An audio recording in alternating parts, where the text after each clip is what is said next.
for right now. David, I bought the license. It's only $140 for the year. For the webinar or for the? The Zoom license. Yeah, no, so they paid for that same one, Jim. There's Okay. a higher one that allows them to do A, the toll-free number, and B, the webinar function, which Oh, okay. you get a lot more security out of. All right, we are live on YouTube and ready to call to order. Okay, well, that's what we're gonna do. I'd like to call the meeting to order at way too late on September 21st and get started. If we can do that. We all set to go, Susie? We are all set to go. Okay, well, here we go. Numero uno. Discussion, potential action regarding 32 Dodge Street, regarding allocations request. I thought we had that. Is there further developments that I don't know about?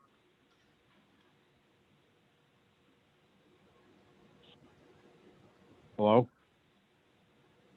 John? Repeat that, please, Peter. I said, is there further developments? I thought we had a little meeting on this a week ago, and we there was two action items, and I seems to me David addressed that we already decided what we were going to do with 32 Dodge Street. No? That's correct. Jim, So do you wanna- we discussed the concept, Pete, at that meeting with the chairs and Jim, as far as what the Right. issue is, or issues are, I should say. And I Right. provided some draft motions this morning to that effect, if that's the direction we ultimately go. But I think we should leave it up to the superintendents and Jim to give everybody, an understanding as to what it is that you're now aware of.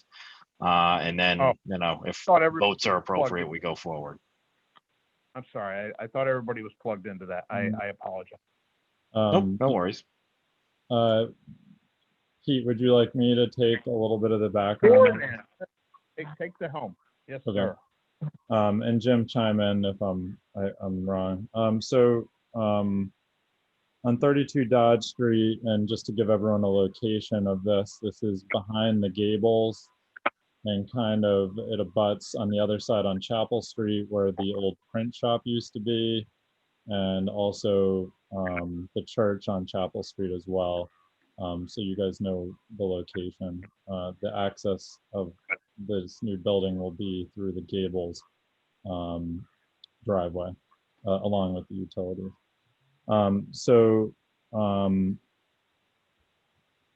The 32 Dodge Street has requested a large allocation. This allocation, 6,830 gallons per day. Anything over 2,000 gallons triggers per day, triggers some different requirements for rules and regulations, and also town ordinances. This isn't something that we deal with very often. In my 15 years of being here, we've never had an application this large. There are some users that do have large allocations, but this was dealt out to them in the late 80s. So after looking through the rules and regs and having some staff meetings, we do have water and sewer does have the available allocation. There was a missed deadline of August 1st for an allocation application or request for that is this large, or over 2,000 gallons. It's the staff's opinion that the intent of the regulation and the water regs was to be able to process this information and also have it on the agenda for the joint water sewer town council meeting and allocation meeting, which happens the third week in October. Even though there's a missed deadline, we feel as though the intent of this is still being served as we're able to get this on the agenda for that meeting. With that being said, I don't know if I need to add anything else, Jim. There's a supporting documentation in your packet that Jim, Dylan, and I have all looked over and are fine with the amount of gallonage that they're proposing. Anything else you want to add, Jim? Did I miss anything? No, I think you've covered it, John. Basically. I'd like to add something. Sure, Peter. Basically, at the end of the day, to simplify this thing, everybody's got the allocation. We've got the ability to do it. We had trouble with the deadline. Correct me if I'm wrong. Just the Reader's Digest version. And at the end of the day, we're going to accommodate the fact that they were late.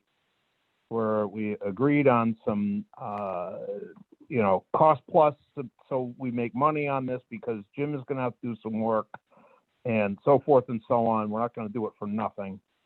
And it appears to be standard operating procedure according to Jim, which I wholeheartly agree with, and David too.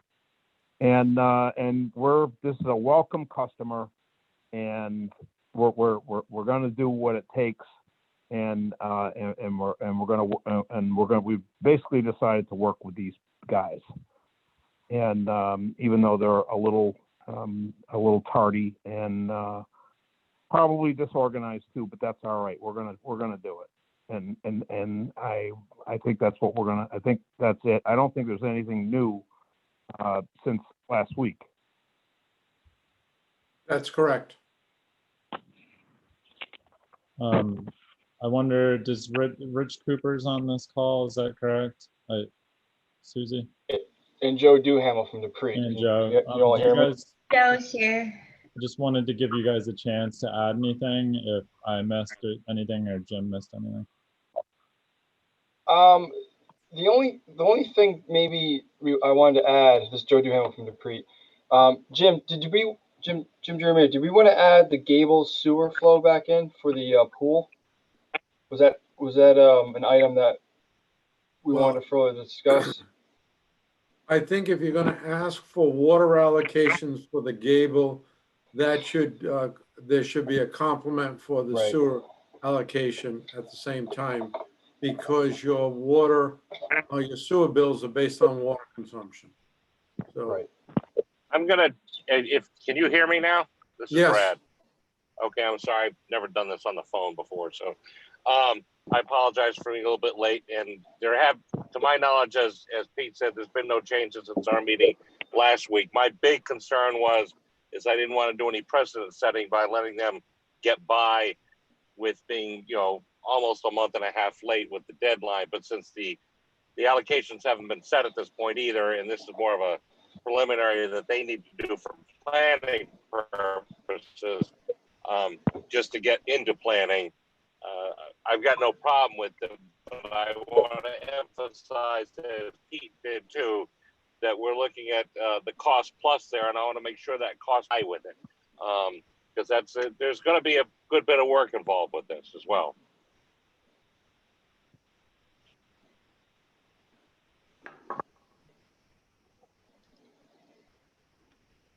I have a question.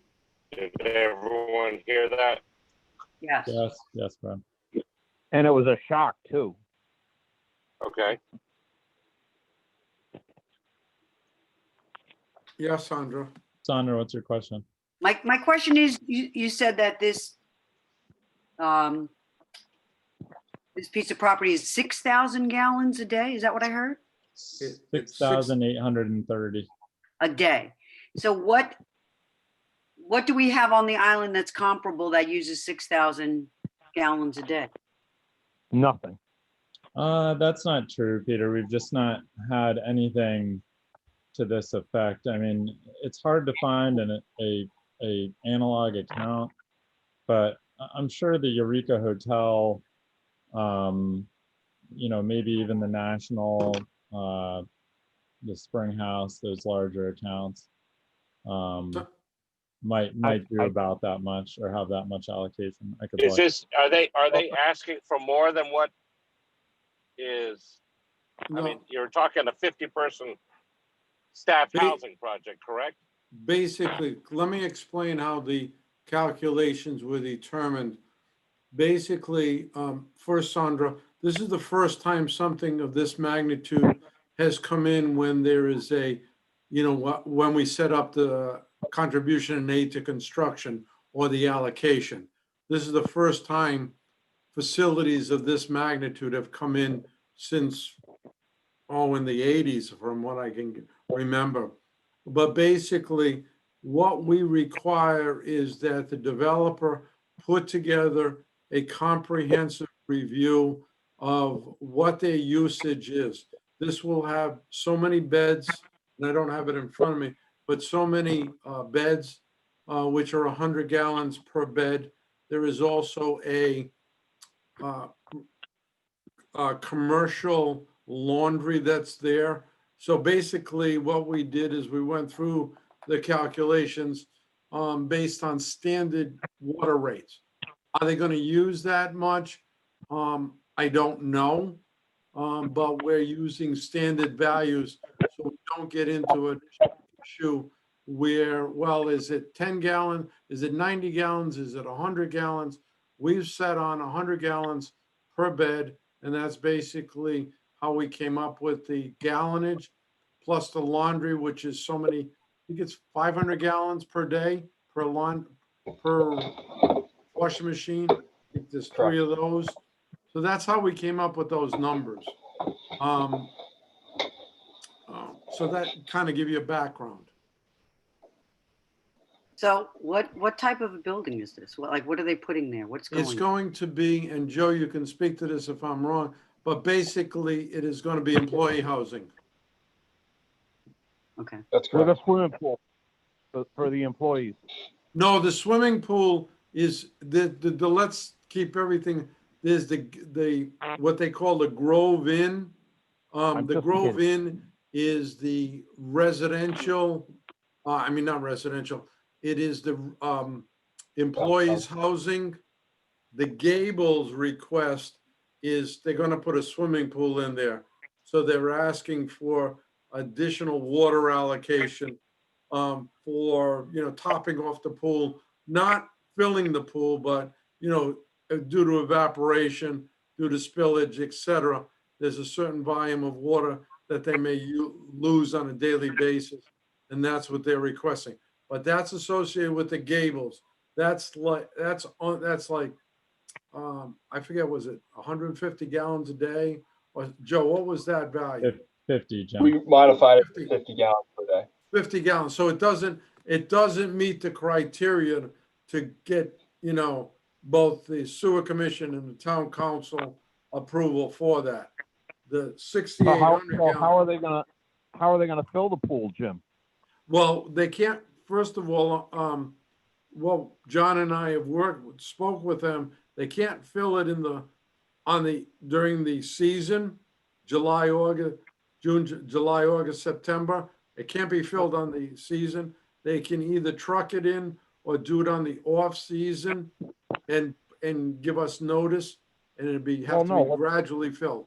I mean, most people I know that fill swimming pools anyway, once they're filled, and Correct. they don't. So I mean, they'll. I'm sure as soon as the swimming pool is ready to be filled, they'll fill it. And I mean, assuming that it's not freezing weather, but and I mean, as near as I know, we can accommodate. Just knowing as little as I know, maybe we can probably accommodate him at any month except for, like you said, Jim, probably July, August, and September. Correct. And probably June as well. Yeah, how many? That's what. Well, I don't think June. June's not very busy here. Yeah, we'll be able to accommodate that during the week in June. And I've talked with Rich about, when we can deal with that pool. Obviously, July 1st would not, be, wouldn't work for us. So it'd have to be, midweek in June or in April and May sometime. And we've spoke to that effect, but that, what's on the table now, we'll move forward with that as this project develops with the pool. It will not be filled in the third quarter. So we don't really care about that. Allocation is about the third quarter. All right. So anyway, that's anyway. I want to make sure that we fill that pool. It's again, it's a lot of water. I heard it's a very large pool. So What are the dimensions of the pool? Well, I don't know about the dimensions, but I heard how many gallons are we talking about, John? Usually a pool that size can be anywhere from 20 to 40,000 gallons. I'm not really concerned about the pool fill. I will work with, the people, and I'm going to make it, and I will write memos to this effect that this pool will not be filled during sometimes July and August. Okay, that's what my request was. And it includes September in that too, but that's not really an issue. That's not what's on the agenda today. On the agenda today is this, Motion. is really about the employee housing property. The pool is on the other property. And as that pool develops, I will make sure I'm in contact with them about the dates that it can be filled. So this is employee housing for the Gables Inn? for the Gables, the Surf, yeah. Okay.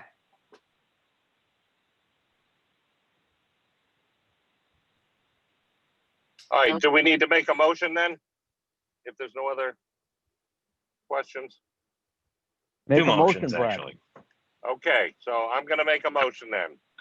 I'll move that we waive the August 1st application deadline under Town of New Shoreham Ordinances, Article 6, Section 19 for the sewer district, and under Section 2.3, Paragraph A of the Water District Rules and Regulations for 32 Dodge Street, Block Island OpCo LLC. Application for allocation in excess of 2,000 gallons per day concerning the property located on 123 of Tax Assessor Plat 6. Do you I have a second that. second? Thank you, Pete. All in favor? Steve? Star 6 to unmute yourself if you're on the phone.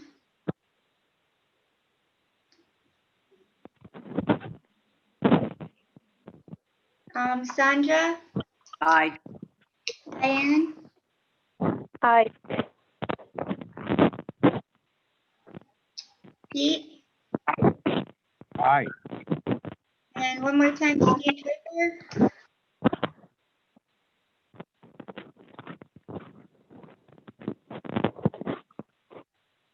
Hello? He's Yeah, still Brad? he's still muted. He's He's still still muted. muted. Can we put him as an? Can you just abstain, David? Yeah, he'll be an abstention, but don't forget Brad. Oh, and Brad. Aye. Thank Did you, you get Brad. Diane? Did you get Diane Haid as well? She did. That's Diane. Okay. So I have a question. When somebody makes the motion, this is off the subject. When somebody makes the motion, isn't it like assumed and somebody else seconds it? Isn't that assumed that they're yay? David? Technically, no. The maker of the motion under No. Robert's rules, is in theory going to have to vote for it, but the seconder doesn't have to vote for it under Robert's All right, rules. Well, at the end of the day, so Brad makes the motion, he says yes. You still I got to thought ask that him. You still have to do a roll call. Still have to do a roll call. Yeah. Anyway, that's just my Okay. opinion though. Need a second motion. Yep, Thank I've you. got a second motion here too as well, okay? Motion number 2.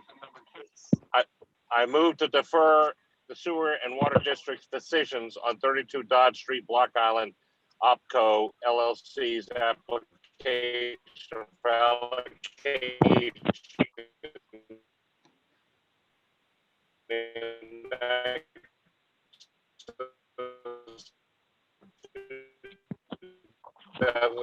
gallons per day concerning property located on lot 123 of tax assessment plat 6 until the joint meeting with so the staff can advise all cost sharing and or contributions as Article 6.3A of the Water District Rules and Regulations. I second that.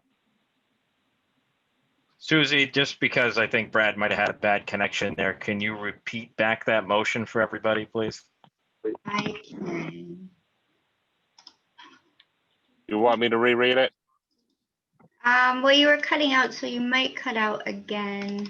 Sounded like you were swimming underwater when you kept talking about it. There's a little Mr. Roboto going on there. It's okay. The motion is to move to defer the sewer and water district's decisions on 32 Dodge Street, Block Island OPCO LLC's application for allocation in excess of 2,000 gallons per day concerning property located on Lot 123 of Tax Assessor's Plat 6 until the joint meeting with the New Shoreham Town Council on October 19th, 2020. So that staff can advise all necessary bodies of any recommended special conditions, cost sharing, and or contributions in aid of construction in accordance with Town of New Shoreham ordinances, Article 6, Section 19, and under Section 2.3A of the Water District's Rules and Regulations.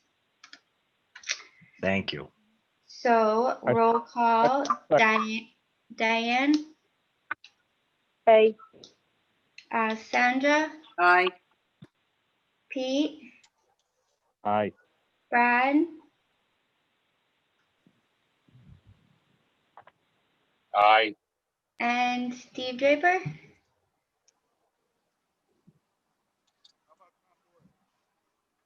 *6 to unmute if you can hear us, Steve. Thought I heard him in the distance. I do too. Yeah, me too. The outside one of your houses?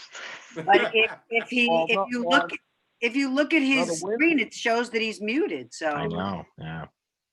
Yeah, but the wind blows from his porch in my direction. So I think I heard him. Well, we'll put him down as an abstention for now. Yes. Yeah. All right, moving along. We're ready now? Could I make a suggestion, Pete and Brad? Since we have a lot of people on the line, you guys can't see it. We have a lot of people here for item number 6. Could we possibly move that up to item number 2? So they can get on their way. Absolutely Okay. not. No, I'm just kidding. I make a motion that we move item number 6 to replace item number 2 on the list. Second. All those in favor? Sandra, Aye. Diane, Aye. Pete, Aye. Brad, Aye. and Steve Draper. Or 6 to unmute if you can hear us. Nah, I heard him on the porch again. So he said aye.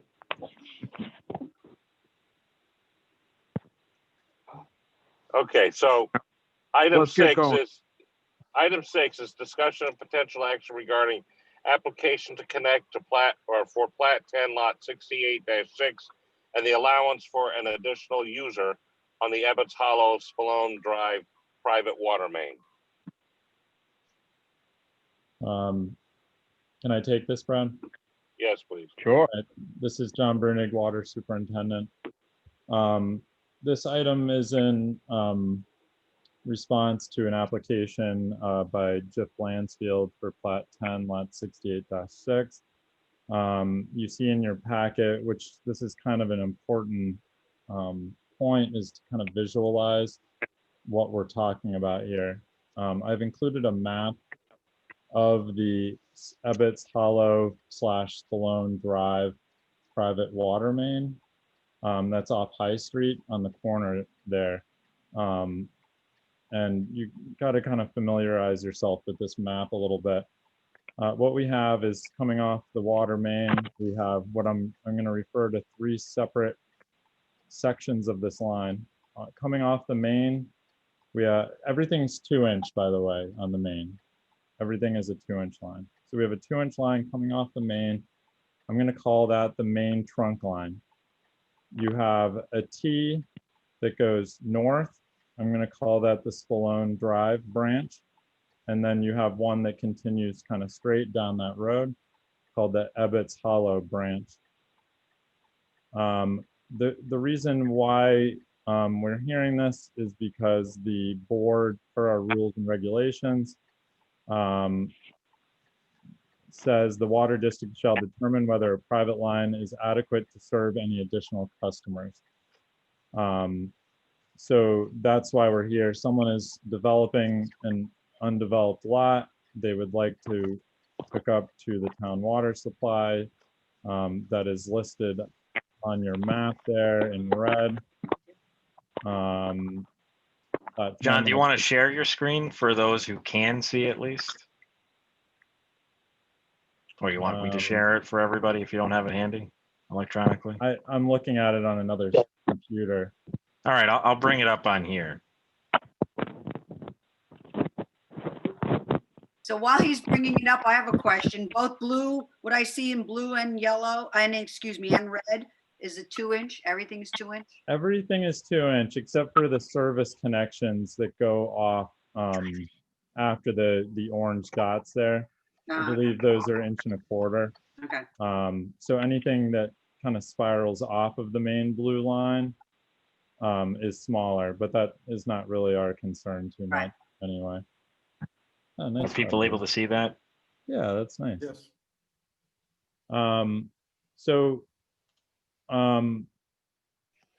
The water company went out and we took some pressure readings and we actually flowed some water and did some pressure readings at the same time to get some field measurements of what's going on. Go when you see Craig.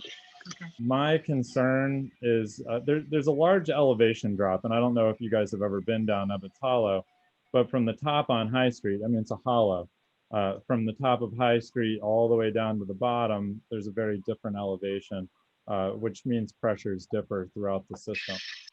At the top there, where you see, if you go on the main trunk line and you go north, that first home, not Sandy Gaffet's home, that's not on town water currently. The home where the 3 orange dots exist, that is at the top of the line. Their current pressure is, I believe it runs about 32 PSI. And really that's, when you're talking about the top of the line, that's who's gonna kind of lose pressure as more users go on downstream. And just a little story and why I have this concern mostly is that we had a break down the line by a culvert on the Ebbets Hollow branch, and actually Bob Collins, who owns that house, called me. I couldn't find the leak, and Bob Collins called me and said I have no pressure, and I said I'll be right over because I knew where the leak was. So that concerns me for more usage going on down the line, that a customer will lose out on pressure. So there's 2 things also going on here. The main trunk line, and then going north all the way to this home at the end, the Spallone house, all the way north on the map. That was the original installation of this line, and we're finding in about early 70s, let's call it. That is the original installation. In around, from what we understand, 1985, the Ebbets Hollow branch was installed. We're having, since I've worked here, and especially this summer, we've had a lot of leaks on this line. This summer alone, we had 3 different water leaks in 3 different areas on this line. So there's 2 things going on here. One, we're having a very problematic line that's at the end of its useful life. A lot of water is being lost that's going unbilled. Number 2, we're having a new user come on. This is all happening at the same time and kind of coming to a head. What Jim and I are recommending as this new user goes on is that the main trunk line from the main on High Street down to this T be replaced, A, because it's past its useful life, and B, because we'd like to see more water going down there. Increase from 2-inch to 4-inch would be, in our opinion, would be significant enough to provide enough pressure and water for the additional user. I also, on a side note, as you guys might ask, this line going north is of the same vintage. I've been working with the 2 users on that line to do a direct replacement of that line. So that's not going unnoticed. I would like also in the future to deal with that situation. I've been dealing with that situation for quite some time. So anyway, Jim, if you'd like to add anything, The only thing I would like to add is that as part of the High Street water main replacement project, it is our intention to bring a 6-inch line from the main on High Street to their service connection. So this would do 2 things. One, it would be the curb stop for, let's call it the private line, but it also will give the developer, the residents who are part of this private water line, a means of tying in without going back to the AC main or the water main on Sunset Lane rather. So this would give them an opportunity. We would feed it with the sinks because in my opinion, you need to bring a service like this, should be 6 off of the main. We'll put a valve in there, and then for the 200, 190 to 200 feet that we're asking to be replaced with 4-inch can easily be adapted without major expenditures because we'd be responsible for bringing it off the main to their curb line.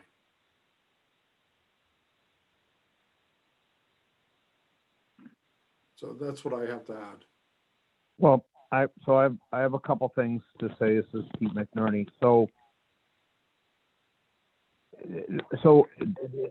can we kind of look at like Ebbets Hollow and the Spallone side of things is sort of, and I'm asking this sort of to David also. Isn't it sort of like an association? I mean, so any upgrades that we do to that water line is going to be advantageous to everybody that's on it in terms of number 1, brakes, number 2, pressure, number 3, probably volume, and probably number 4, future headaches. I mean, I realize they don't belong to an association, but from our perspective, I mean, some of these costs, it seems that should be borne by all the users, or is that just not how it works? Well, John, let me just speak to the service connection. From the service connection, the water district has always taken the responsibility of bringing the line. In this particular case, since we're replacing the main, part of the replacement of the main project is to bring service lines to the property line. So that's part of the main replacement project. From that point forward, I believe there is a water association, or there should be, to control from that valve. Look at that valve that we bring the 6-inch main from the upgrade and the shut off. From that point down to Spallone Drive and Ebbets Hollow branch are both private and should be maintained by the association. So those 2 areas, you're right, Peter, are private, and there should be an association. I don't know if there's one.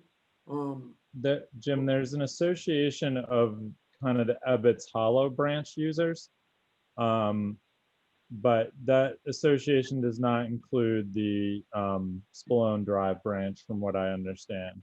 So there is a Ebbets Hollow Homeowners Association. I don't know.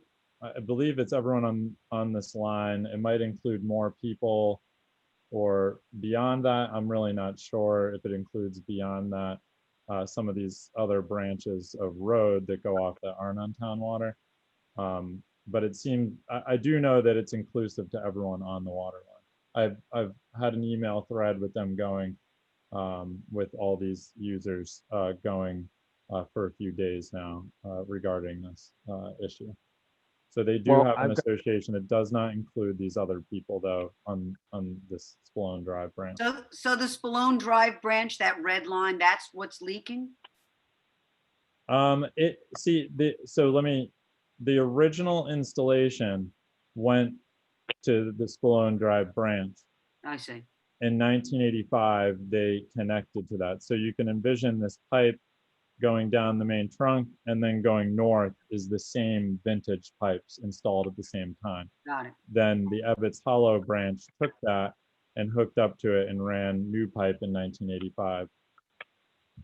Well, I can tell you that there was also a new sewer pipe run, and I'm trying for the life of me, but I think it was only sewer that we ran down to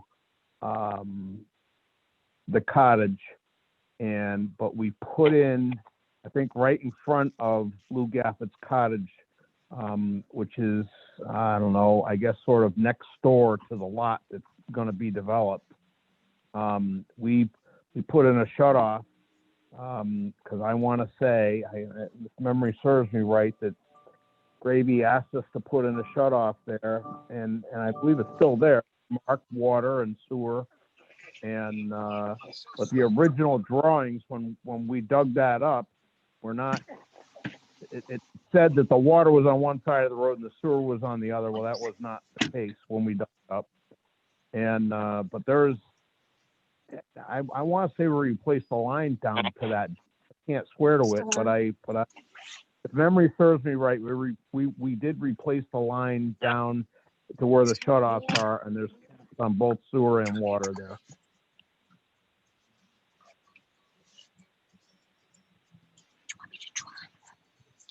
Pete, I don't have any record of that, but drive. that would be only good news. That would be only good news for everybody that would be there. But Lou Gaffett paid for it, and I know that he was thinking that down the road that if additional users and so forth attached to it, of course, that he would be reimbursed for some of the expense that he incurred. But that was sewer and not water. I want to say it was both, Sandra. I can't swear to it. I can't. And the guy that I did it with, the plumber involved is no longer with us, so I can't ask him. But there's got to be some. I want to say Gravy came down and inspected where we connected at the Spallone Ebbets Hollow intersection. So and I want to say it's all new from there. I think I want to. And there's no as-built? Well, I believe I've still got pictures and stuff of it. I can't swear to it, Brad. But yeah, I mean, Okay. I did that with Bill Valley. That's the only reason I know about it, is because I did it for Lou Gaffett, and there you have it. The pictures that I have of that project, Peter, were sewer only. I provided them to Dylan. All right. Well, you might be right. Like I said, the only thing I know for sure is that we put in a water connection. We dug up the whole thing in front of there and put a water connection T with a cap. And Gravy required us, I think, to go 10 feet farther before we capped the line, and we put a shutoff there. Okay. So there's definitely a T there. Maybe it was the old line we used, but I swear it was new. But I could, like I said, it was 15, 20 years ago.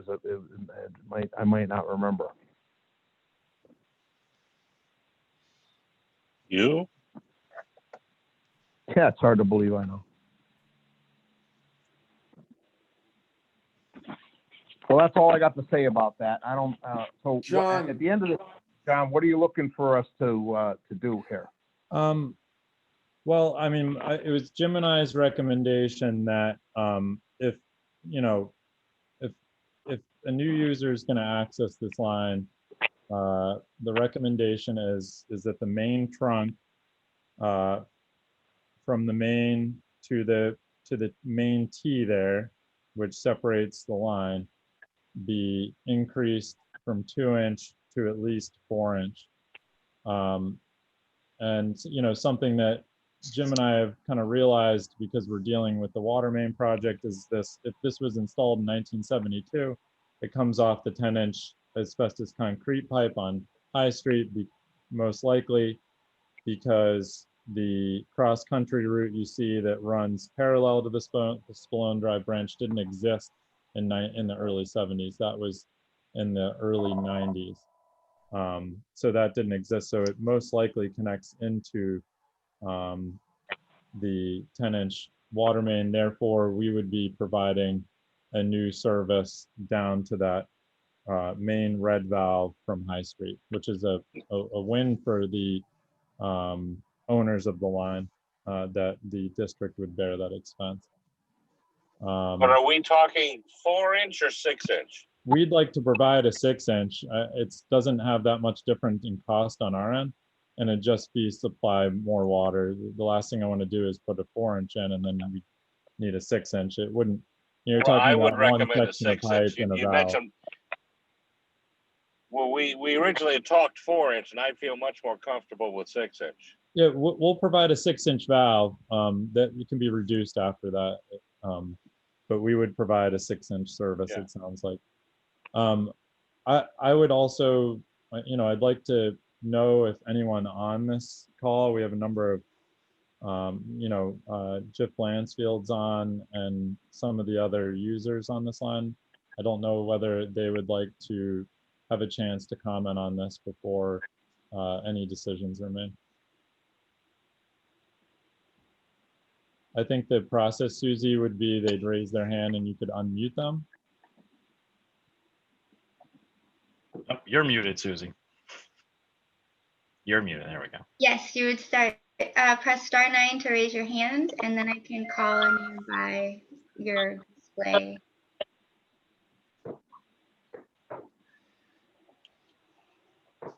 So if we have anyone who would like to make public comment right now, press *9 to raise your hand. If you're using the Zoom app, just click on the participants button at the bottom of the Zoom window, and on the next window that pops up, click on the raise hand button at the bottom. Okay, you want to give them a minute to see? Hi, can you hear me? This is Jeff.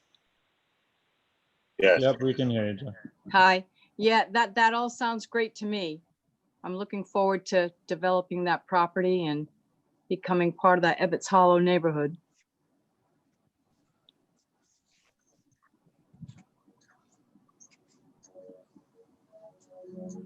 Okay, I see a raised hand on number ending in 1975. 1975. You can press *6 to unmute.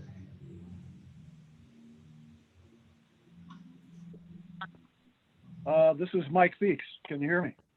Yes, sir. Oh, good. I completely agree with, you know, replacing that main trunk section with either 4 or 6-inch pipe. That makes a lot of sense. I think it's been a you know, problematic section of pipe, clearly. My question is that going to be included in the bigger project of bringing, or, you know, the water main on High Street? And would the water company then bear the expense of that improvement?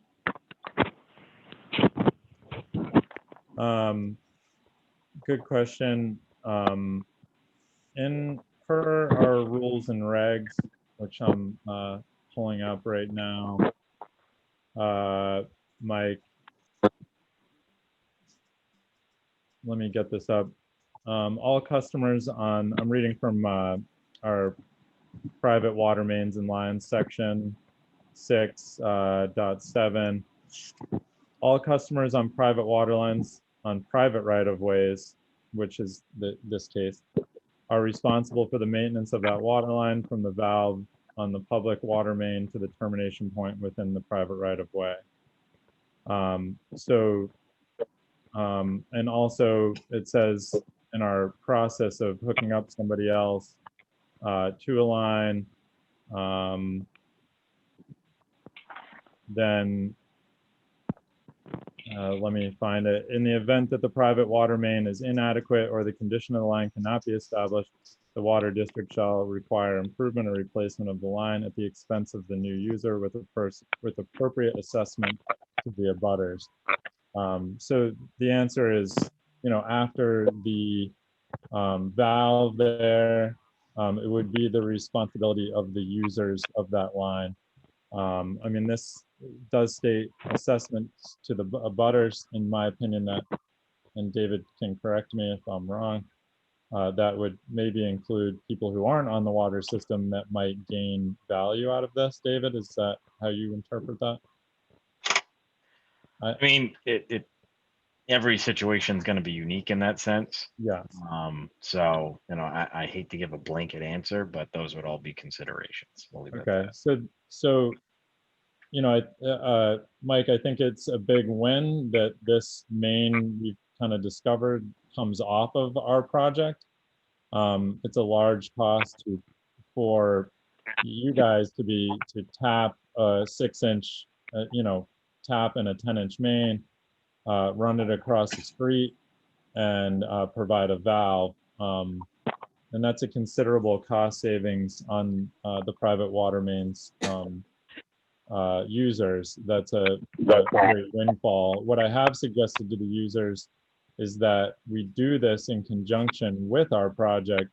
Therefore, there would be some cost savings on materials coming over, both sand and piping materials and fittings. They'll already be over here.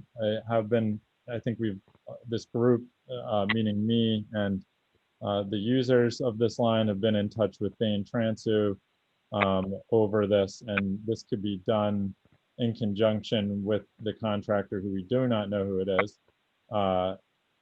and also with possibly a local contractor as well. But there'd be cost savings there as well if this could be done in spring 2021 while we're running main right by there. So the short answer is no, Mike. The water company, or the water district usually would not bear the cost of a private line. No, you wouldn't bear the cost of the private line, but what I'm hearing you say, though, is that the water company would bear the expense for the section marked main trunk on your map there. And so the Ebbets Hollow crowd would be responsible for the T at the Spallone Drive branch on down through the hollow, right? Okay, now all we're proposing, Mike, is to increase the size of the pipe from the blue main on High Street, correct? Right. Right. So the water company or the water district during our main project, because it's an existing hookup that we're going to have to replace anyway, we will increase the size of that feed off the main to that red valve right there. Oh, you're on the phone. To this red valve. That's essentially what we call a service connection line. We are responsible for that line. So anything can be delineated in valves on responsibility for the water company. Upstream of our valve that we have control of is the responsibility of the district. Anything downstream of that is the responsibility of the user. That goes for this case, and that goes for just a single hookup. If anything upstream of a valve leaks, we have to repair it at our expense. So from that red valve down to the T is what we're proposing gets increased in size. It's about 200 feet. 200 feet, and it's marked main trunk. And that is downstream of the valve, of the main control valve. So that would be the expense of the users of the line. Okay, well, there are quite a few people, I think, in Ebbet Hollow that think that that should be the responsibility of the water company, in that, you know, it predated Ebbet Hollow, certainly. And, you know, obviously none of us were there then, but when we connected in 1985, we thought we were connecting, or a lot of people thought we were connecting to a section of the water company pipe. But I don't know. I can't say. I wasn't there, and maybe you could shed some more light on that. You know, I can't speak to what happened in 1985, but from just what I know from my experience is that the main trunk line is of vintage of 1975. It's the same kind of pipe Right. that I find every time I fix it on the Spolone Drive branch. So the assumption is made that the main trunk, that you guys connected to the main trunk line. 2 years ago, I repaired the line further down on the Ebbets Hollow line. It was a different material pipe. And then, you know, we have invoices from 1985 that match that pipe. You did connect to something from the water company. It's just, we were 200 feet further up. So as I said before, anything downstream of that valve is the burden of the customer. Anything upstream is bared by the water district. So you're saying that anything from the that valve that you're talking to, which is on the east side of the main trunk, anything downstream of that, or on the main trunk there, would be shared by the 10 people who use it? That's correct. That's why every time that line breaks, you get a bill that's divided by currently 9 people. And that's why, you know, it turns out to be not that much money, because it's a, you know, $1,000 repair, and it gets divided by, you know, 9 people. So when you see that on your bill, I'm dividing that by the users on the line. Okay, yep. So do we have an idea of the cost to do this, so that they have an idea of what they're going to be paying divided by 10? Bain Transu provided an estimate to this group, and I believe it was about 38,000, but that did include a 4-inch tap, a valve, and all that. So that was a considerable cost. And also Bain, you know, when you have a 4-inch, when you have a larger diameter tapping guy come out here, they have to spend the whole day. The actual tap only takes about an hour and a half. So in other words, if the guy were just to travel somewhere, you know, on the mainland, he probably does multiple taps a day, but because of the ferries and everything, he generally has to charge you for the whole day. But that kind of disappears if the water district was going to bear a 6-inch tap and a 6-inch valve. So that was just the tap alone, and materials connect was $4,500. So we can delete that off of there.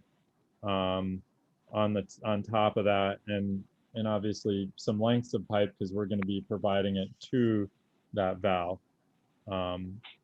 So there's some savings there. You know, Bain did say in his email that once the water main project is awarded, we could approach the contractor and see if this project could be done in conjunction. So he's really estimating that if he was just doing it on his own, and we wouldn't know what the cost savings were until we get into discussions with the future contractor. So, you know, as now 38,000 divided by, or minus the 4,500. I'm just doing some math. So according to Bain's quote, that would be $33,000 divided by the 10 users would be $3,393. But like I said, we don't know whether savings could exist if this is done while there's a larger project going on. Okay.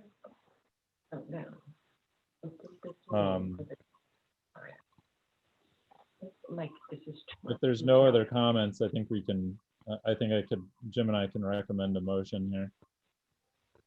All right, let's do that. Okay. Well, John, I assume we're going to consider Jeff Blanfield's request as well. Is that separate? That's the only thing on the agenda here, yeah. So that's the only thing we could have action on. It is Jim and I's recommendation that that the Spolone Drive, the Ebbets Hollow Spolone Drive private water main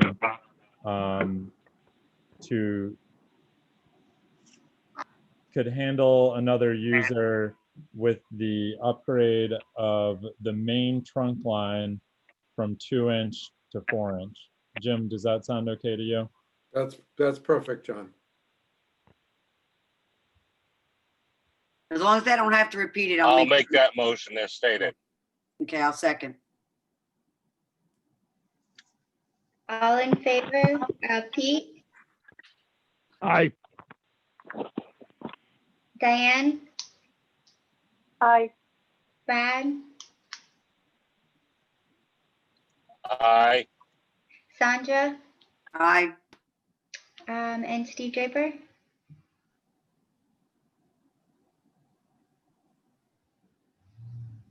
I will mark him down as an abstain. And the motion carries. And before this Spolone Drive Ebbets Hollow group leaves, I'd like to say thank you for attending, and I will be in email contact through the winter. And as we start getting our project in gear, I will keep you guys abreast. I'll also probably bring Bain Transu in on that conversation as well. And I look forward to working with you guys as this project moves forward. Thank you, John. Thank you. Thank you, John. All right, so moving back to the joint sewer and water district, we'll go on to the original number 2, which is discussion potential action regarding the approval of minutes from August 21st.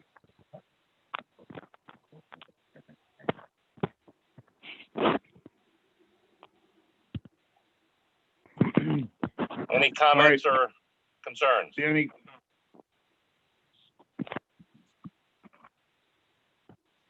I make a motion, we approve the minutes.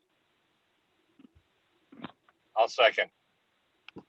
All in favor? Sandra, Aye. Diane, Aye. Brad, Aye. and Pete? Aye.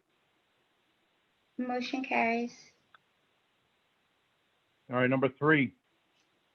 Discussion of potential action regarding management agreement between Town of Shoreham, the sewer and water districts.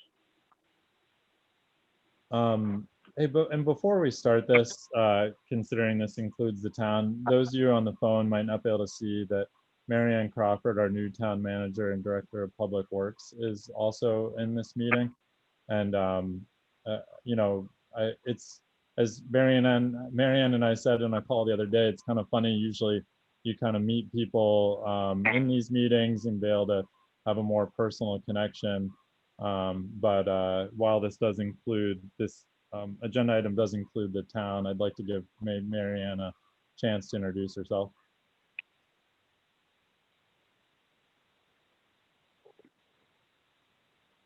Good evening. Hello, I'm Marianne Crawford, the new town manager. I've been here for about 4 weeks now. I've met with Dylan. I'm meeting with John tomorrow.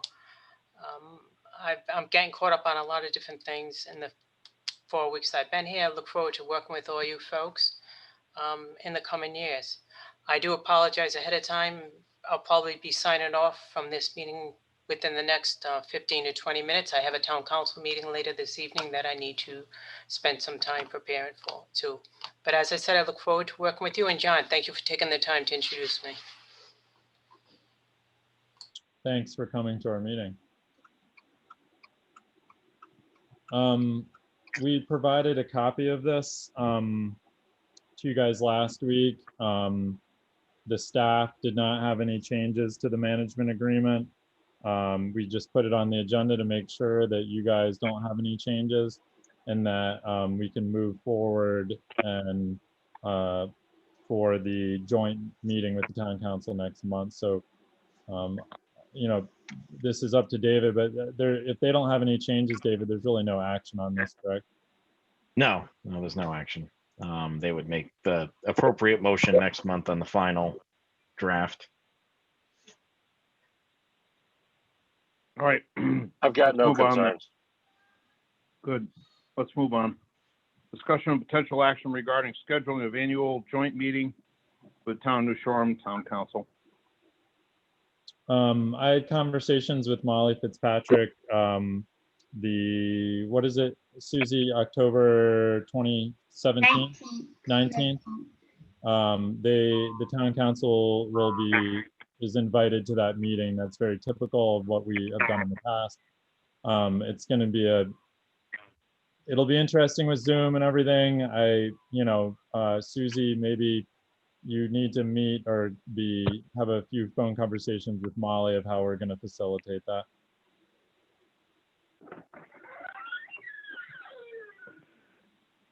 Yeah, Susie, we may want to use the town council's webinar license on that to keep things under control. And maybe separately notice our regular meeting afterwards using our account. Right. Yeah, but we can Susie, talk be offline about that. Yeah, be in touch with Molly about Again, that. there's no action on this, right? We're just going to do it. No action. We're just letting you know that they're coming. I don't think, unless David thinks there needs to be a motion to schedule it. Nope. I think we're fine. All right, let's move on. Discussion of potential action regarding meeting room configuration for in-person meetings. Are we scheduling any of those? Not that I know of, and I don't think we're going to be doing it anytime in the near future, are we? To my knowledge, no. According to the Department of Health. So if the question is about, strictly in-person meetings without, call it a Zoom element or a virtual meeting element, then no, that's not happening anytime soon. If you're talking about a hybrid meeting, that's completely up to you guys, whether you want to try to, make that accommodation. You'd have to work with the town in terms of utilizing the space. But right now, even if you were to, be able to safely meet as a board, you still have to, under the governor's executive order, allow for these alternate reasonable accommodations, which is Zoom or WebEx or whatever the pleasure might be. So this element isn't going away anytime soon. If So you no want more action information, required. watch the webinar from last week in DVR. So no action required. Well, not on that. Let's move to the water. Okay, so moving on to item 7 now. Discussion potential action regarding authorization to post solicitation of bids for the pump change and cleaning and redevelopment of well 6. John? Yeah, a little background. We had this on our capital improvement plan for this year due to COVID and the fact that we didn't do our tank cathodic protection. We moved that to this year, which is $30,000. So this fell off of our plan for the year. Unfortunately, well 6 had other ideas. We were kind of like, all right, let's see if we can push it through next summer.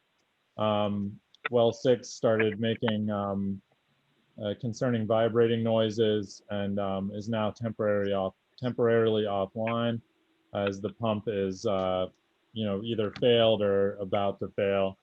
I don't even want to push it. It's now September, so we're able to keep up with it. We have well 4A and well 5A that are newer pumps, and I don't have large concerns. We're able to provide the water. So this isn't an emergency, but it's also unplanned. What I'm asking the board is that you authorize me and Jim to put out a bid for what we need to change the pump, but while also the pump's out of the well, we'd like to camera the well. We'd like to do a physical brushing of the well, an acid clean or a chemical clean to try to free up the screen. a little bit, and also a water jet redevelopment, and then put in a new pump and motor. And Jim and I have been working on a bid document for this that's pretty much ready to go, that encompasses those, what I just stated. So I'm looking for you guys to authorize this. And then at next month's meeting, we'll hopefully put this right out to bid for a few weeks, and we'll close the bids and we can award it the next meeting for work to start. I'm hoping to have this done before the new year, before the weather closes in, if it does. So I have a so I'll question. How old is the well? The well is not that old. It's not as bad as well 5. So I'm not having the same concerns as I did with well 5. As to the age of the well, I could look up in my documents and probably find this. It's probably in the 70s sometimes, Pete. So it's a steel well, isn't it? It's a steel casing, yes. So useful life of a steel well is 30 to 35 years, 40 at a stretch, because steel rusts. So there isn't much left of that well. I mean, and I'm reasonably sure that when you camera that well, if it's not breached already, it's very close. The reason I know this is because there's a whole crapload of wells failing around here that were put in the same vintage, and they're just rusting through. Some to the point that the pump cannot be retrieved or a new one installed. And they were 4-inch pumps in a 6-inch well, so you can well imagine what happens. And I think you're going to discover that this well is at the end of its useful life. So I just want to know if the bid and the plan is going to include the possibility of putting a new well in to replace that one, either near it or in the same proximity. Good. This is a great question, Pete. So we get about a little less than 10 years out of one of those pumps. This one's, I believe, 9 years old. And I do agree with you that this well is probably around, could be rounding the end of its useful life, possibly. From work and cameraing done in 2001, well 6 got very good marks. Well 5 did not. We are not seeing casing materials coming up in the well, which is a good indication with well 5. In our filters and our pre-filters, we were seeing a lot of casing material come up prior to that well's failure, which gives me hope that it still has some time left. I don't disagree with you, Pete, but it's also a whole nother ball of wax. As much as I'd love to just say, hey, we can drill another well, getting well 5A permitted was a very long process. And I feel like the only reason the Department of Health approved a well that was 3 to 5 feet away from an existing well that was grandfathered, we're in the same situation as well 6, is because it failed catastrophically. Unfortunately, I feel like when it comes to Department of Health, we might be in the same situation. I don't know, Jim, do you kind of think that too? Well, that was the problem. That's the only reason we got well number 5 approved. Because it was because it failed. And we had to drill it physically, almost physically in the same location, if you recall. We had this long discussion on, we couldn't relocate it. We have to do all of the monitoring and all of the protection area and the radius maps. It took quite some time, but there was evidence at the beginning of that process that that pump and that well screen had failed. Yeah. From what you're telling me, what you're related to me and the board is that there's no evidence of that. So if you take, and Peter is correct, at some point, we're gonna have to replace that screen. If it's not now, I think the plan is that the well pumps last 8 to 10 years. The next time that well pump is replaced, you're definitely gonna have to replace that. So plans should be Replace made what? now The to screen? do that. There's no replacing the screen, Jim. That does No, not he meant the case. He meant the casing. I'm I sorry, think. the whole casing, I'm sorry, Yeah, he Peter. meant the casing. Yeah, well, you can't even replace that. That well casing is first of all, most of the time it rots from the outside in, and that's why you don't see any. What happens is the casing gets holes in it, and that's when you get what John is talking about, which is the deterioration of the screen. And I'm just, I can, I mean, it's just case in point. And you can get people to, to testify if need be, but to invest, in my humble opinion, to invest a lot of money into a 50-year-old well, and in terms of jetting the screen, and so forth and so on, I think you're chasing bad money after good. And I say camera it, have a look-see, see what happens. You may discover that you can't even get the pump back at this point. Who knows? And to say that a useful life of a pump is I don't know. What did you say? 8 or 9 years? 8 or 9 years. Yeah. Yeah. Is that what you're getting historically, John? Yeah. It's the problem is only a cast iron pump can fit down there. We've never been able to find a stainless steel pump that fits correctly and provides us with the water that big we enough. need. Yeah, I Yeah. get it. Yeah. But I'm just saying, just seems to me like, I don't know. I realize it's a long process and so forth and so on. I mean, if the pump is failing and you can get another pump weaseled down in there for the time being, that can be transferred onto a new well, and when and if it gets, it's not when, it's if it gets when it gets permitted. I think that's the direction to go. And if it were my own personal money, that would be the direction I would head. I would not invest a lot of money into cleaning that well up. Hey, Pete, just to, and I'm not disagreeing with you either, but that's one reason why we're going to stick a camera down there.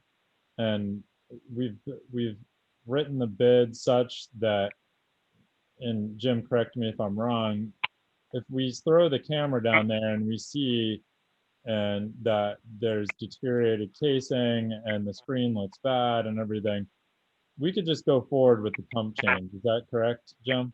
Yes, that's, Pete, the way this is set up is that, as in well number 5, there are a lot of unit prices. So everything is by the unit price, or whether it's a linear footage or hourly basis. So we're gonna camera this. If we find that well screen and the well casing has deteriorated to a point, we can stop the program, make the adjustments and get it done, in replacement. I get it, Jim, but the point is as I said, the deterioration comes from the outside in. Okay. And the camera is not, in my opinion, is not going to provide. It should provide. Well, I don't even know if you can get, without pulling the pump, I don't even know if you can get a camera past the pump to look at the screen. We're going to pull the pump first, Peter, and then put the camera in. Okay, well, so you're going to pull the pump, and I don't know how full the screen's going to be, and also, as I don't know who knows or doesn't know, but electrolysis eats up those screens, and my guess is the screen is in pretty poor shape, and I'm reasonably sure that you will be able to see that in terms of any, if you're able to even get down into the screen in terms of if it's full of stuff. But all I'm saying to you is I think what you're going to have to do is appeal to your sense of common sense. I think that some of that's going to have to come into play. So I'm just cautioning, and I'll shut up. I'm cautioning on spending a lot of money on rehabbing this well. John, what was the cost of well number 5? Well over $200,000, 200 and some $1,000 or something. So, and there's another complexity with this well. The great thing about well number 5, it's the only one on our property. This well is not on our property. So there's a whole nother complexity to it. It's actually on TNC and land trust land. So we'd have to convince them too as well. There are some, well number 5, as I recall, before that was even used, there was quite a bit of controversy over the placement of that well and the operation of that well. So I think we should just, let's start that process, and let's assess the situation as Peter indicated, because I think he's right. I think he's right too. But you need this well pump to the upcoming season. Am I correct? That's correct. So we're going to buy this pump and we're going to TV it, and it's probably, if Peter is, with his experience and your experience, it indicates that screen has probably failed or very close to failing. We can use the pump we purchased, we can use the wiring, and then we just re-drill the well, and we start that process now. Yeah, I mean, I 100% agree with you. So does that sound reasonable, Peter? Sure, absolutely. Again, it's just one man's opinion. I think I will lean on, my experience, which is not as much, but whoever we hire is going to have, or whoever the contract is awarded to, is going to have a lot of experience looking at these things as well. And Pete, we're going to have a recording of this. I do have experience. I'd like anyone to, look at the cammering of it, and, we can make a decision at that point in time after we assess the condition of it.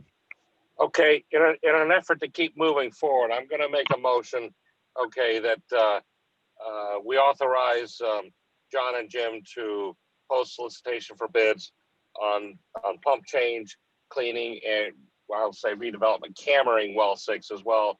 They give us an update on the situation. I'll second that. All in favor, Sandra? Aye. Diane? Aye. Brad?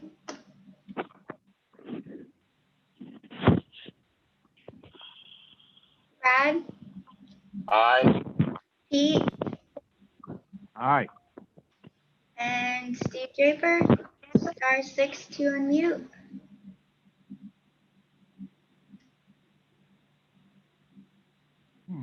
We'll do Okay. it.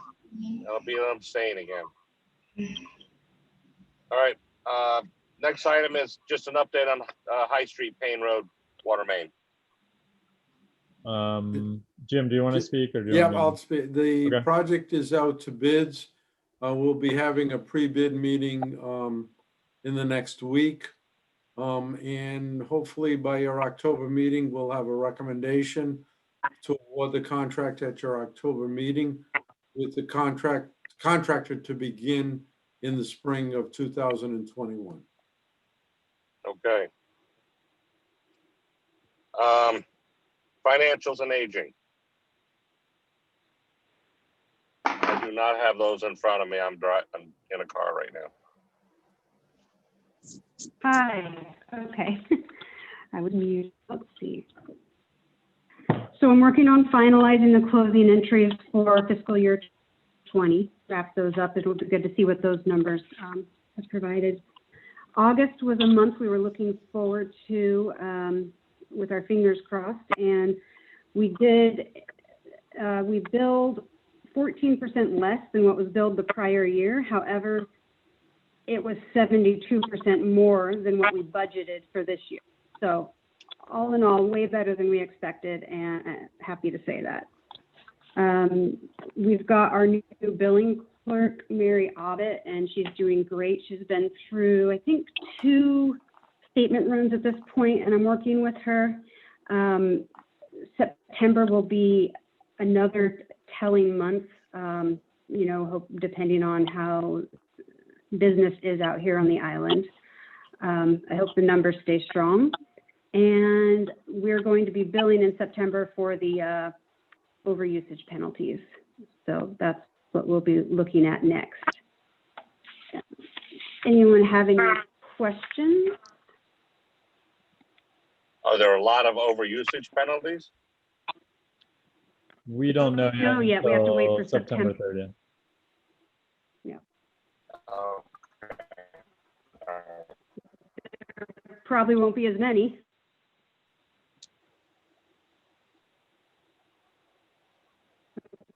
Okay, if there's no Any questions other on questions? aging or anything, I always Agent have questions? my standard questions, but I'm not going to say it. Oh, come on, Sandra. Nope, We don't need to go circle that thing again. exactly right. Oh, Come on. come on. I'm assured it's going to come to a head, so that's it. Yeah. any questions on aging?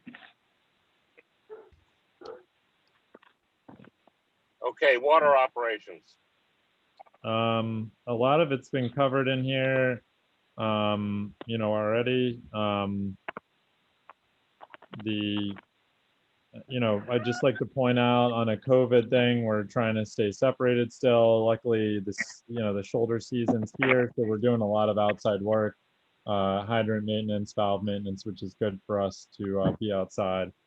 Other than that, Mona hit up, we're doing well. One thing to note is that it seems like September was comparatively is going to be stronger than August. I mean, obviously not stronger, but comparatively stronger, and that flows are staying consistent with what we've seen in past, you know, the past couple of years. So that's good news that we're having a strong shoulder season so far. You guys can read the report. If you have any questions, let me know. All right, Thanks, John. Sewer. We're going to move on to sewer.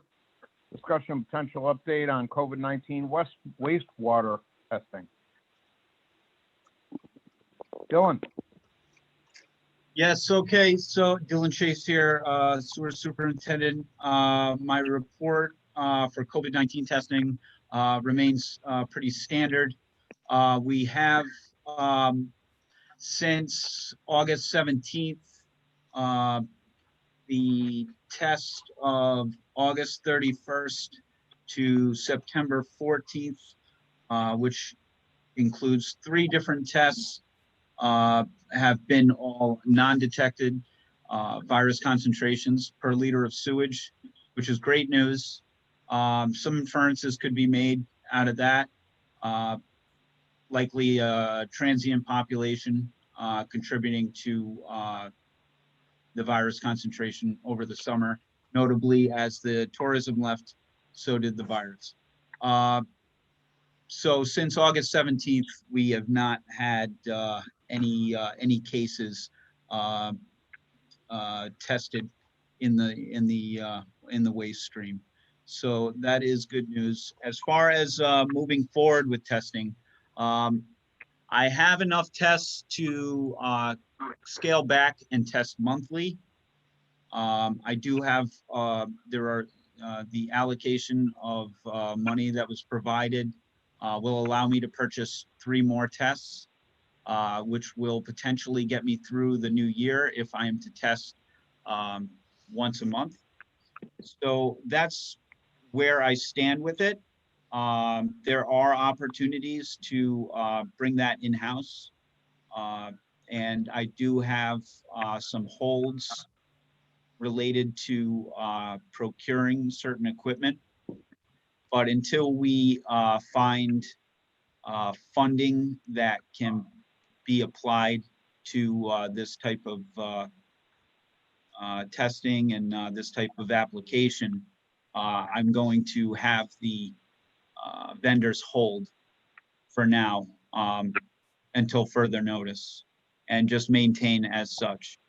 If the commission comes across anything, or if anyone hears of any type of funding available, I'd be more than happy to hear it out and pursue. I do have some irons in the fire. I've been working with some suggestions from IDEX, and I do believe that they may be fruitful. As to the value of the testing, noting the non-detection after the tourism died down, I do see more significant value as this observing the results as a metric. And I would like to continue as COVID-19 also continues. So that's where I stand with that. And does anyone have any questions about the reports or anything in regard to the COVID testing?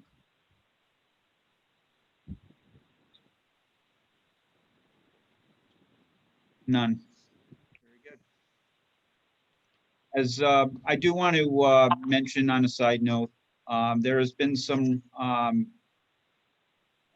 discussion about testing the school. As the school is already on the sewer district, any detected result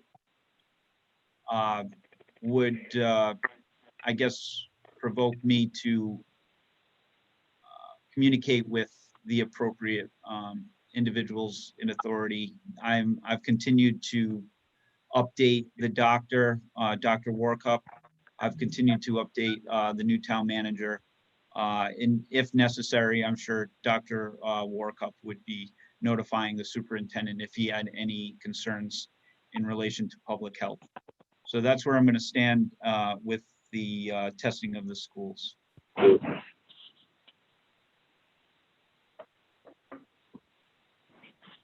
Excellent. Okay. All right. So I only have one comment. As long as COVID's around, we need to keep testing more and more, not more and more. I've heard on the news at least twice that there are other people and that are testing and are on the same page, and so we need to keep doing what we're doing. I'll shut up after that. Next item, discussion of potential action regarding update on current financials as related to future capital improvement projects. You want to take that one too, Dylan? Yeah, I'll just provide a quick background to that. A request was made to finance to get essentially an idea about where we stand as far as solvency and as to where we can go with the projected assessment for our capital improvement plan. Over the next 5 years, we are looking at spending upwards of $200,000 per year. Some of the projects included are resiliency. There are a number of gravity lines that need to be fixed. Weldon's Way, Chapel Street. There's some significant infiltration coming in there. Most of the cracks and breaks are on the top side of the pipe. So I'm not concerned about wastewaters into the ground. However, they need to be fixed. And I'm going to coincide with Inland Waters and try to get some quotes available But they did provide me with a general idea per linear foot for relining the piping. So I'm looking into that as well. Old Harbor, there's a lot of building maintenance that needs to be done. The roof's still leaking. It goes on and on. It's a tall list, and as I said, it's upwards of 180 to 200,000 per year. So the request was made to finance, long story short, to determine where we stand if we continue to put $200,000 in the capital projects line. How much of that is going to be drawn from reserves? How much will we have to would we have to raise rates to a significant degree? All those questions I asked of Amy, and at that, I do believe that this is going to be not a one-time discussion, but more of a month-to-month update as we get a better handle on where our revenue lies, especially considering our current circumstances. So I would like everyone to understand that this is going to be something that is an ongoing discussion. And I would appreciate everyone's patience in regard to that. But to get a real handle on where we stand financially, I believe it's going to have to take some time to really look at the numbers and to pursue options, financial, through different means. So that's kind of where I stand with it. If Amy wants to address, or Mona, that would be great. Sure, this is Amy. And Dylan's put together a really comprehensive and useful, I think, capital program that goes out, I think, 10 years.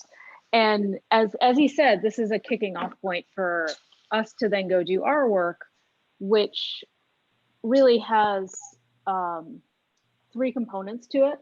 And that would be creating several scenarios, both on the revenue and the expenditure side, and considering different funding sources, so that we would have a review of which types of projects can be funded from which types of areas.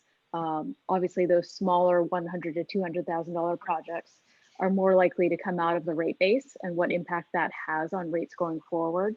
There are some out-year projects like Old Harbor that are much more capital intensive, and those are going to need to be borrowed, whether that's through USDA or DEM Clean Water or direct borrowing. Those are the kind of scenarios that we'll be looking at.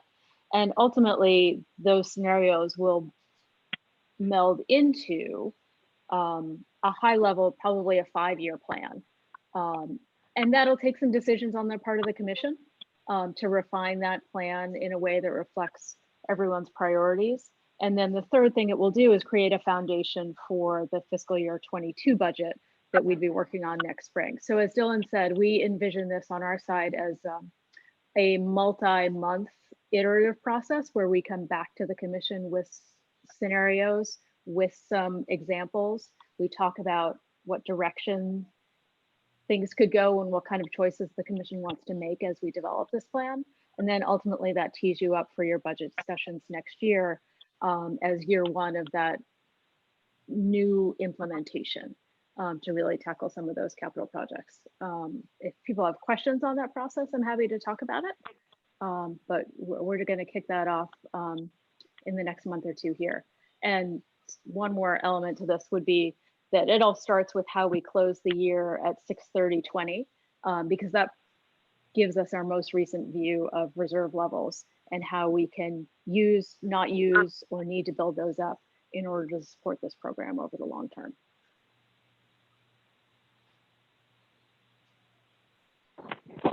Thank you, Amy. Nice, that was good. Any comments, thoughts, questions for Amy? All right, then we're gonna move on. Discussion of potential action regarding financials and aging. Can you guys hear me? Sure. All right. All right, so let's see here. As far as the gallons that were billed, we were just down 18% from the prior year. Still better than what we budgeted for this year. And let's see, as far as anything else, nothing notable in the income statement. As far as the aging, I have one note that I did just receive a large payment from the customer that's at on the very last page at the very end, and he paid over 70% of his bill. So that's some good news. That's the last So person? looking at the, yes. Okay.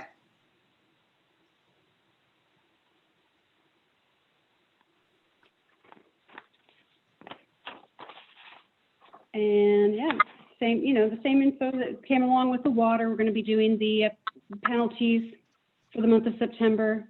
And Mary Abbott is doing awesome as the utility billing clerk. So I have a question. Are we still under no tax sale?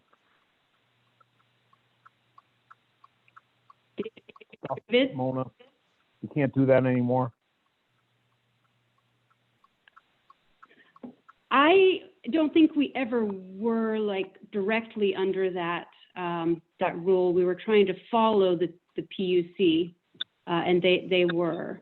And David, Right. is David here? I'm here, Mona. Yes, that's correct. So it was more of a best practices. It was one of those, we'll call it strong encouragements from the governor's office for all utility districts to follow, whether they were under the PUC's jurisdiction or not, to follow the collection activities ban, as it were. No, I got that, but I just, Yep. what's our posturing going forward, I guess is my question. Lots of parking down at that end. That's So, pretty cool. it's technically, available for us to do now, and it's a matter of, fitting it into, the finance office's schedule. They're in the middle of a bunch of things right now, with wrapping up the fiscal year and other projects. So in theory, it could be started, at any time that we're ready to go. And so whenever that's convenient, and those discussions haven't taken place yet. So, So I guess my question is if we're, I think as a commission, if we're gonna continue on as we have in the past, there's notifications, there's oh yes, letters, there's and so I know it's not on the agenda, but maybe next month we should put it on the agenda as to what our posturing is going to be. And if we decide that this is something we're going to continue on the road to do, then we need to get started with letters, notifications, so forth and so on. So in the spring, we are prepared, and at least in terms of leveraging. understood. I see Amy has her hand up. Amy? Talk. Yeah, just in terms of timing and expectation, I don't think that's a process that we would be ready and available to pick up until after the first of the year, just because of the things that are already on our calendar. But it's certainly something we can prepare to do after that point, if the commission were interested, but not before then. So that's where your stand is. Okay, so the first of the year. Okay, well, I'm sure the commission will work with that. Yeah, that's perfectly fine. And if that's our starting point, then we can still fit in the other one virtually on the normal timeline, because as some of you may recall, we go on an every other year, alternating between sewer and water, so we don't end up with both entities owning the same parcel in a, I don't worst know. case All I scenario. know So, is that we need to continue on and do what we're going to do. And I prefer, frankly, I prefer to emulate, whatever the governor recommends. But as soon as, I mean, from a business perspective, I guess we got to do what we got to do. So we'll talk about it as time goes on, and we'll aim for after the first of the year. and one thing to note is one thing that was not paused during, we'll call it this moratorium of sorts, was the interest charges that continue to accrue via by law. So on water, it's 18 and sewer 12%, if I recall. Amy or Mona? Wait, It's still well above. 13% for the sewer. 13% for the sewer, excuse me. So, but no, understood, Pete, and we will update the commission after the first of the year. All right. Well, that's enough of that. Let's move on to sewer operations.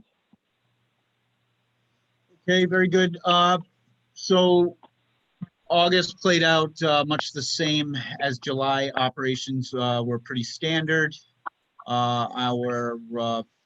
did have some hits with filamentous bacteria, but the effluent quality maintained its quality and reduction efficiency. So overall, I would say we had a really good summer. I was surprised to see the flow as close as it was to the prior year. We didn't have those high peaks on the weekends. However, much of the week was pretty much the same as the previous year. Very little rainfall and combined with a good amount of sun made for our revenue be in a better place. As far as facility and collection system go, not much to report. We did get some attention for our COVID testing. I was able to talk with a few of the newscasters in regard to that, but it was just pretty standard. And I've been happy to be a part of the COVID testing initiative. And on a small note, I was able to work with a number of different other communities. One of them, Burlington, Vermont, three water treatment facilities, and provide them with all the information they needed to test in-house. I was also able to provide to the Rhode Island DEM all of the information that I've gathered in regard to that. So that was very helpful. And again, I was just happy to be a part of that kind of initiative and to be of some service there. As far as any type of maintenance work, everything was pretty general. I did see a backup in the scum pit line, which you may note in the operations report. That was due to an abundance of grease in the line. I was able to clear it. No real concerns there. Just a buildup of grease over time. And once that cleared, everything was back to normal operations. Other than that, I believe we had our priority pollutant scan and our third quarter bioassay go out. So all regulatory requirements have been met. Jamie Cassidy did go to his grade 2 exam. Unfortunately, again, he did not pass. He is set to go again in November. Okay. Any other comments we got before adjournment from anybody on the commission? I see Mona is raising her hand. Did you have something to say, Mona?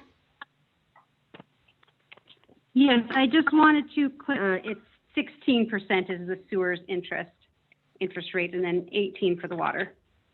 Thank you, Mona. I was wrong twice. My apologies. Well, it's not the first time. Don't worry. No, just kidding. Won't be I the was wrong, last. too. No, certainly not. All right, motion to adjourn. Second. All in All those favor? Diane, Aye. Sandra, Aye. Brad, Aye. Pete, Aye. Steve Draper. Oh, I'm sorry. That was good. All right, guys, thank you so much. Thank you. All right. Everybody Everybody stay have a- well. Yep. Bye-bye. Bye. Thank Thank you. you, Bye. everybody.